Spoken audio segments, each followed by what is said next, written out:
कहानी की शुरुआत में बताया जाता है कि चेस्टर्समिल नाम का एक शहर पहले आम शहरों की तरह ही था, लेकिन फिर वहाँ कुछ ऐसी भयानक डरावनी घटनाएं घटने लगी जिससे पूरा का पूरा शहर नर्क से भी बदतर बन गया। लेकिन आखिर वहाँ ऐसी कौन सी खतरनाक घटनाएं होने लगी, चलिए जानते हैं। तो कहानी की शुरुआत होती है बार्बी नाम के एक लड़के को दिखाते हुए जो एक डेड बॉडी को जंगल में दफना रहा था। बार्बी वहाँ का लोकल निवासी नहीं था और बार्बी के माथे पर लगी चोट को देखकर लग रहा था कि मरने वाले बंदे के साथ उसकी काफी ज्यादा लड़ाई हुई होगी। उस आदमी को दफनाने के बाद बार्बी अपनी कार में शहर से बाहर निकलने लगता है, लेकिन तभी उसका सामना शेरिफ नाम के एक पुलिस ऑफिसर की कार से होता है। उसे देखकर वो थोड़ा डर जाता है, जिससे उसका ध्यान ड्राइविंग से हट जाता है, लेकिन किसी तरह वो पुलिस से बच निकलता है। पर तभी कुछ गायें सड़क के बीचों बीच खड़ी थी। उनको बचाने के लिए बार्बी अपनी कार को एकदम से मोड़ देता है, जिससे वो गायों से भरे खेत में पहुंच जाता है। इससे उसे थोड़ी चोट लग गई थी। कुछ सेकंड्स बाद वहाँ पर जमीन अर्थक्वेक की वजह से जोर जोर से हिलने लगती है कि अचानक आसमान से एक चीज बार्बी के सामने आकर नीचे गिरती है और सब कुछ शांत हो जाता है। बार्बी देखता है कि एक गाय आसमान से गिरने वाली उस चीज से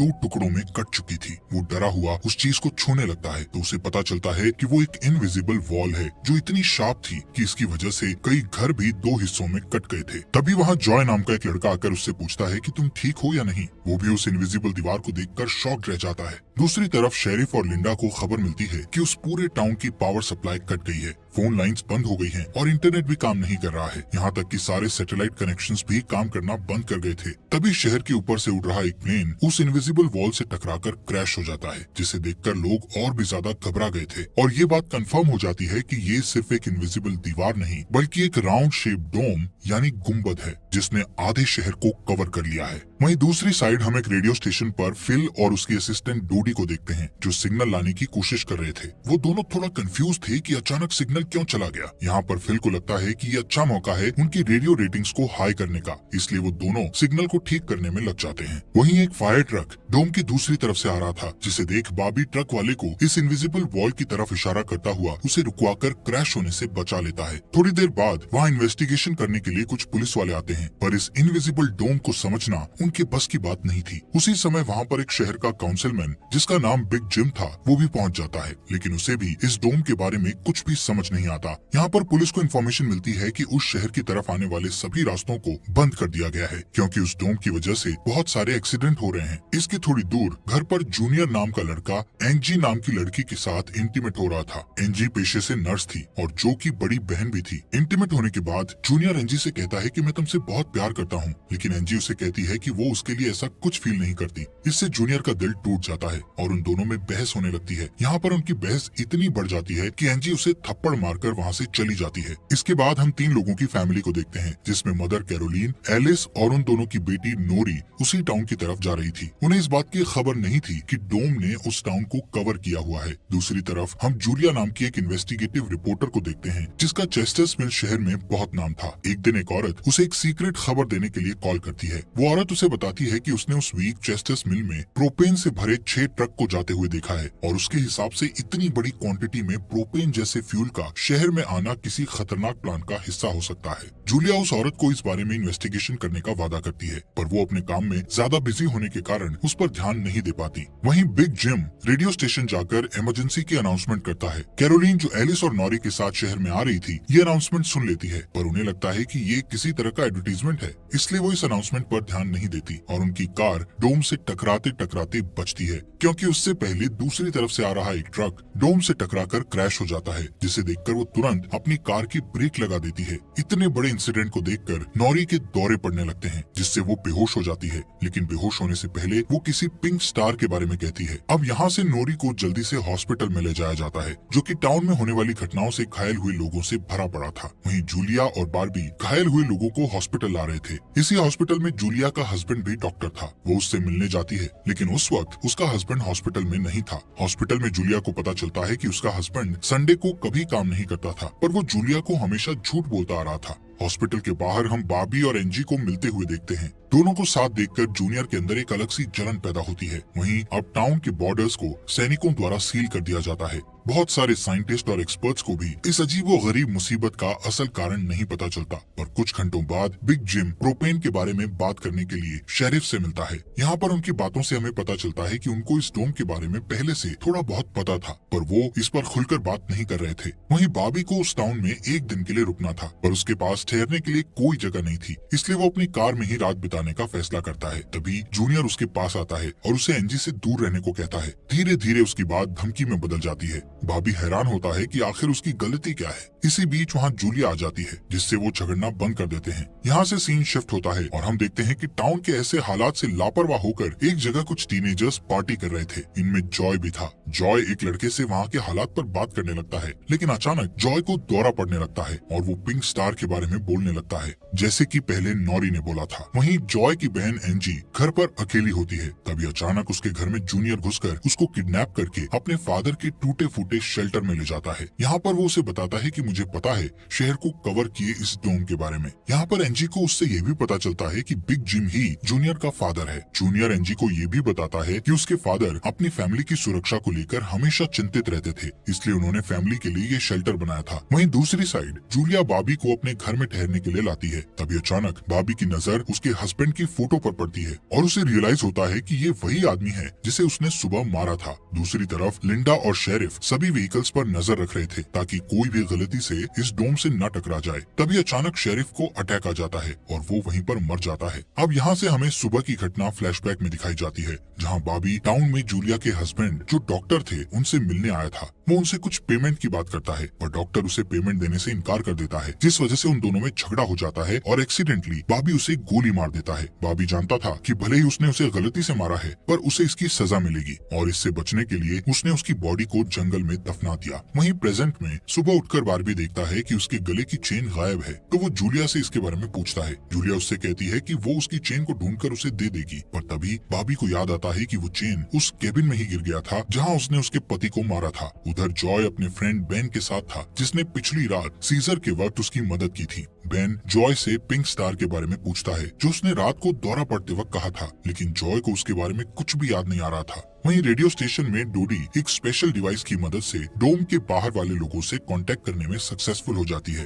वो सोल्जर्स को आपस में बात करते हुए सुन सकती थी, पर वो उनसे कुछ नहीं कहती। वहाँ सोल्जर्स भी कंफ्यूज थे कि आखिर ये इनविजिबल वॉल क्या है। दूसरी तरफ बिग जिम रेस्टोरेंट में बैठा ब्रेकफास्ट कर रहा होता है कि लिंडा वहाँ आकर उसे शेरिफ के मरने की खबर सुनाती है, जिससे वो लोग तुरंत बंकर में डेड बॉडीज को दफनाने वाले के पास जाते हैं, जिसका नाम लेस्टर था। उधर एंजी शेल्टर में किसी को मदद के लिए बुलाने की पूरी कोशिश करती है, पर वो कामयाब नहीं होती। तभी जॉय वहाँ आता है और उसे चेन के जरिए बेड से बांध देता है। वहीं बिग जिम लेस्टर को अपने साथ लेकर आता है, जो कि शेरिफ का ही दोस्त था। शेरिफ की मौत से वो बहुत दुखी और परेशान हो जाता है। जब लिंडा उनके आसपास नहीं होती, तब वो और बिग जिम पिछले महीने होने वाले प्रोपेन के इंपोर्ट के बारे में बात करते हैं कि प्रोपेन के इंपोर्ट में उन तीनों का ही हाथ था और उन्होंने टाउन वालों से ये बात छुपाई थी। शेरिफ की मौत से ये कंफर्म हो गया था कि वो उनकी इन्वॉल्वमेंट के बारे में किसी को कुछ नहीं बता पाएगा, जो कि उनके लिए अच्छी खबर भी थी। उसी दिन बाद में लिंडा पुलिस स्टेशन आती है तो देखती है कि बिग जिम शेरिफ के ऑफिस में कुछ ढूंढ रहा है। लिंडा के पूछने पर जिम उसे कहता है कि वो वहाँ शेरिफ की वसीयत के पेपर्स ढूंढ रहा है, लेकिन असल में वो वहाँ प्रोपेन के इंपोर्ट से जुड़े पेपर्स को ढूंढने आया था, जो उसे और लेस्टर को परेशानी में डाल सकते थे। वो तुरंत बाहर आकर शेरिफ को बताता है कि मुझे लगता है वो पेपर शेरिफ के घर में होंगे, जिन्हें लाने के लिए वो लेस्टर को तुरंत उसके घर भेजता है। इसी बीच जूलिया जल्दी से रेडियो स्टेशन पर डोडी के पास जाती है, जहाँ वो देखती है कि वो लोग डिवाइस के जरिए डोम के बाहर खड़े सैनिकों की बातचीत सुन सकते हैं। उनकी बात सुनने पर जूलिया को पता चलता है कि वो लोग जमीन खोदकर डोम को बाहर निकालने की कोशिश कर रहे हैं, पर वो इस काम में कामयाब नहीं हो पा रहे हैं। इसके बाद जूलिया रेडियो के जरिए पूरे टाउन में डोम वाली खबर को फैला देती है, जिससे लोगों में डर पैदा हो जाता है और लोग घबरा जाते हैं। वहीं जॉय और बेन बॉर्डर के पास साइंटिस्ट को अपना काम करते हुए देखते हैं। साइंटिस्ट ये देखते हैं कि डोम के ऊपर पानी का क्या असर होता है, पर उन्हें ज्यादा कुछ समझ नहीं आ रहा था, जिससे वो किसी नतीजे पर नहीं पहुंच पाते।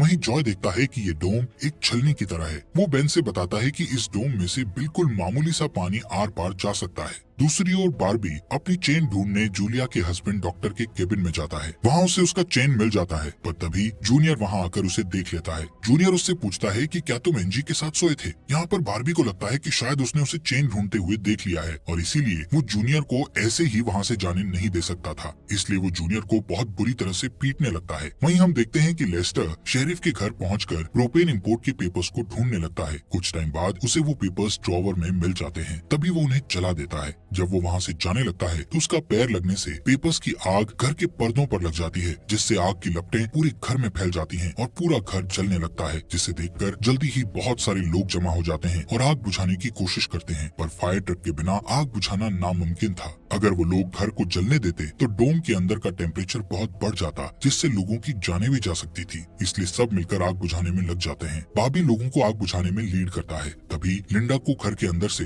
लेस्टर की चीखने की आवाजें सुनाई देती है। वो अंदर जाकर उसे घसीटकर बाहर निकाल लाती है और इलाज के लिए डॉक्टर के पास भेज देती है। यहाँ पर लोगों को आग बुझाने में 1 घंटे के बाद भी कामयाबी नहीं मिलती, उल्टा आग और भड़क जाती है। आखिर में जिम लोडर लेकर आता है और घर को गिरा देता है। तब कहीं जाकर आग शांत होती है। इसके बाद सारे थके हुए लोग इकट्ठा होते हैं। उनमें से पॉल नाम का एक पुलिस वाला फ्रस्ट्रेट होकर कहता है कि हम सभी लोग इस डोम से कभी भी बाहर नहीं निकल पाएंगे, क्योंकि ये डोम आग से जो धुआं निकला है उसे बाहर नहीं निकलने दे रहा। वो कहता है कि हम सभी इस डोम के अंदर ही मरने वाले हैं। इतना कहता हुआ वो हवा में गोली चला देता है, जो कि डोम से टकराकर एक दूसरे पुलिस वाले को लग जाती है और वो तुरंत मर जाता है। यहाँ पर पॉल को अरेस्ट कर लिया जाता है। अंधेरा होने पर जॉय और उसके दोस्त स्केटिंग के लिए जाते हैं। तभी वहाँ पर नोरी जॉय के पास आकर उसे कहती है कि उसे अपना फोन चार्ज करना है। जॉय उसे अपने घर ले जाता है, क्योंकि उसके घर में जनरेटर था, जो कि उस टाउन के गिने चुने घरों में ही था। उधर लिंडा पॉल को जेल लेकर आती है। वहाँ कुछ लोग पुलिस स्टेशन के बाहर प्रोटेस्ट कर रहे थे। असल में वो लोग पुलिस के घटिया सिस्टम का विरोध कर रहे थे। जिम उन सबको ये कहकर शांत करता है कि जरूरत पड़ने पर उन सबकी मदद की जाएगी। लॉकअप में बंद होने के बाद पॉल को हार्ट अटैक आ जाता है, जिससे लिंडा उसकी मदद के लिए दौड़कर अंदर जाती है, लेकिन तभी उसे पता चलता है कि पॉल सिर्फ अटैक आने की एक्टिंग कर रहा था। इसी मौके का फायदा उठाकर पॉल उसे धकेलकर उसे लॉकअप में बंद करके वहाँ से भाग जाता है। इधर बंकर में जूनियर फिर से एनजी के पास जाता है। एनजी समझ चुकी थी कि अगर उसे यहाँ से निकलना है तो उसे जूनियर को झूठे जाल में फंसाना पड़ेगा, इसीलिए वो उससे अपने बचपन की यादें साझा करती है, जब वो दोनों एक बंद टनल में जाया करते थे, और कहती है कि हो सकता है डोम का टनल पर कोई असर नहीं हुआ हो तो वो लोग बाहर जा सकते हैं। यहाँ पर एनजी सोचती है कि अब वो उसके प्यार के जाल में फंस गया है तो शायद वो उसे छोड़ दे, लेकिन ऐसा कुछ नहीं होता। जूनियर अकेले ही उस टनल में जाने का प्लान बनाता है। वहीं जिम जब पुलिस स्टेशन में आता है तो पॉल की जगह लिंडा को लॉकअप में बंद देखता है। वो तुरंत उसे लॉकअप से बाहर निकालता है। उन्हें पता चलता है कि पॉल अपने साथ एक राइफल और कुछ गोलियां लेकर गया है। लिंडा तुरंत उसकी तलाश में जंगल की ओर निकल जाती है, क्योंकि उसे पता था कि पॉल अक्सर शिकार करने जंगल की तरफ जाया करता था। वहीं जिम पॉल को पकड़ने के लिए एक टीम तैयार करता है। उधर रेस्टोरेंट में बैठी कैरोलीन को नॉरी की फिक्र हो रही थी, क्योंकि वो पिछली रात अपनी दोनों मदर्स को बिना बताए जॉय के घर रुक गई थी। वहीं जिम लोगों से पॉल को तलाश करने के लिए उसकी टीम ज्वाइन करने को कहता है। वो बाबी से भी उनके साथ चलने को कहता है, क्योंकि वो आग बुझाने में अच्छा लीडर साबित हुआ था। इसके बाद वो लोग जंगल में जाने लगते हैं। रास्ते में बार्बी अपनी खूबियां दिखाता हुआ उनसे कहता है कि वो मिलिट्री में भी रह चुका है। वहीं दूसरी ओर जूलिया जूनियर को टनल की तरफ जाते हुए देखती है। वो उसे रोककर पूछती है कि वो बैग पैक करके कहाँ जा रहा है, लेकिन जूनियर बहुत जल्दी में था और वो नर्वस भी था। वो कहता है कि मैं बस यहीं पास में अपने दोस्त से मिलने जा रहा हूँ। इससे जूलिया का शक उस पर और भी बढ़ जाता है और वो उसका पीछा करती हुई टनल तक पहुँच जाती है। उधर जॉय के घर पर जॉय और नॉरी साथ में नाश्ता कर रहे थे। जॉय पहले कभी किसी लड़की के साथ अकेला नहीं रहा था, इसलिए थोड़ा नर्वस फील कर रहा था, जबकि नॉरी कॉन्फिडेंट थी और बातचीत में भी हाजिर जवाब थी। तभी बेन और 2 लड़कियों को अपने साथ लेकर उसके घर आ जाता है, जिन्हें फोन चार्ज करना था। उन्हें इम्प्रेस करने के लिए बेन को जनरेटर यूज करना था, जिसके लिए जॉय बेन को थोड़ी बेदिली से इजाजत दे देता है, क्योंकि उस टाउन में जनरेटर एक बहुत काम की चीज थी और इस तरह उसका मिसयूज करना उसे सही नहीं लग रहा था। उधर जंगल में हम देखते हैं कि सर्च टीम पॉल को ढूंढ लेती है, पर उसी टाइम पॉल एक लड़के की टांग में गोली मार देता है। दूसरा लड़का भी उसे संभालने के लिए वहीं रुक जाता है, जबकि जिम और बार्बी पॉल के पीछे भागते हैं। दूसरी तरफ जूनियर टनल के आखिरी सिरे पर पहुंच जाता है, जहां पहुंचकर उसे पता चलता है कि डोम ने टनल को भी कवर किया हुआ है। वो दीवार के बिल्कुल करीब पहुंच जाते हैं, जिससे उसकी टॉर्च टॉर्च जलने लगती है। तभी जूलिया वहाँ आकर उसे वार्न करती है। जूलिया को देखकर जूनियर को बहुत गुस्सा आता है क्योंकि वो उसका पीछा कर रही थी। इस बात से जूनियर पागलों की तरह उस इनविजिबल वॉल को मुक्के मारने लगता है, जिससे जूलिया उसे रोकती है। फिर दोनों बैठकर बात करने लगते हैं। जूलिया उसे बताती है कि अपने पास्ट में की गई एक गलती की वजह से वो जर्नलिस्ट की इस बेकार सी जॉब में फंस गई है। उधर जॉय का घर लोगों से भर जाता है जो अपनी अपनी जरूरत के लिए उसके जनरेटर को यूज करने के लिए आए थे। एक बदमाश लड़का लोगों से जनरेटर यूज करने के बदले में पैसे वसूलने की कोशिश करता है, जो कि उसका था ही नहीं, लेकिन उसके खिलाफ बोलने की किसी में हिम्मत नहीं थी। ये देखकर नॉरी सब कुछ हैंडल करने के लिए आगे बढ़ती है, पर मामला और भी ज्यादा गर्म हो जाता है। लेकिन इससे पहले कि कुछ गलत होता तभी लाइट ही चली जाती है। नॉरी इस बात से बहुत खुश होती है कि जॉय ने उस बहस में उसका साथ दिया। वहीं जंगल में बॉबी और जिम पॉल तक पहुंच जाते हैं, पर पॉल ने अपनी राइफल निकाल रखी थी जिससे वो जिम को मारने ही वाला था कि तभी पीछे से लिंडा आकर उसे शूट कर देती है। दूसरी साइड कैरोलीन जॉय के घर जाकर अपनी बेटी नोरी से मिलती है। वो नोरी से कहती है कि उसे थोड़ा जिम्मेदार बनना चाहिए। उसकी डांट सुनकर जॉय और नोरी एक दूसरे का हाथ पकड़ लेते हैं, जिससे एक स्ट्रेंज स्पार्क पैदा होता है और उसी वक्त दोनों को दौरे पड़ने लगते हैं। वो दोनों एक साथ किसी पिंक स्टार के बारे में बात कर रहे थे। उधर जूनियर शेल्टर में एनजी के पास जाता है, लेकिन इस बार उसके हाथ में फर्स्ट एड किट थी। एनजी उसके जख्मों पर मरहम पट्टी करती है और चुपके से सीजर अपने पास रख लेती है। वहीं हम देखते हैं कि जूलिया और बार्बी दिन भर की थकान के बाद वापस घर लौटते हैं, लेकिन जूलिया जूनियर की बातें सुनने के बाद से ही बार्बी पर शक करने लगी थी और जब बार्बी नहाने जाता है तो जूलिया उसका सामान चेक करने लगती है। दोस्तों, हमारे फॉक्स एक्सप्लेनर हिंदी चैनल को सब्सक्राइब करना मत भूलना। और आपको ये अंडर द डोम सीरीज यहाँ तक कैसी लगी, इस सीरीज के नेक्स्ट एपिसोड लाएं या नहीं, कमेंट बॉक्स में हमें जरूर बताएं।